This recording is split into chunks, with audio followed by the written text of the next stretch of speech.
Bharat series নিয়ে অনিশ্চয়তা, যা জানালেন বিসিবি সভাপতি। আগস্টে ভারতীয় ক্রিকেট দলে বাংলাদেশ সফর নিয়ে সম্প্রতি গুঞ্জনের প্রেক্ষিতে মুখ খুলেছেন বাংলাদেশ ক্রিকেট বোর্ডের বিসিবি সভাপতি ফারুক আহমেদ।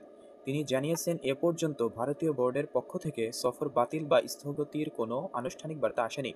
বছরের মাঝামাঝি সময়ে তিনি ওয়ানডে ও 3টি টি-20 ম্যাচ খেলতে বাংলাদেশে আসার কথা হয়েছে ভারতের। সফরের সূচিও ইতিমধ্যে চূড়ান্ত করেছে বিসিবি। তবে টাইমস অফ ইন্ডিয়ার সম্প্রতি এক প্রতিবেদনে দাবি করে, দুই দেশের বর্তমান রাজনৈতিক পরিস্থিতির কারণে ভারত সফরটি বাতিল হতে পারে।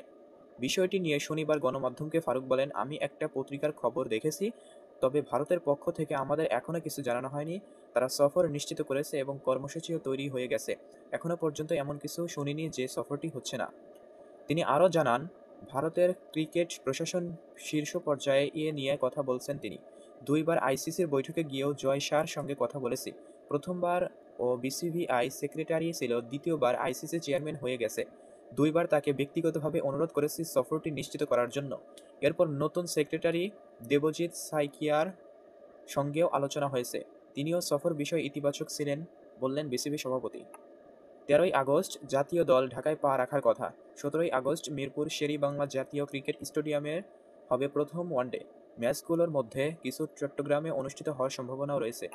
সবকিছু ঠিক থাকলে দুই প্রতিবেশী দেশের এই বহুল প্রতীক্ষ দ্বিপাক্ষিক সিরিজ নির্ধারিত সময়েই গড়ানোর কথা বলা হয়েছে।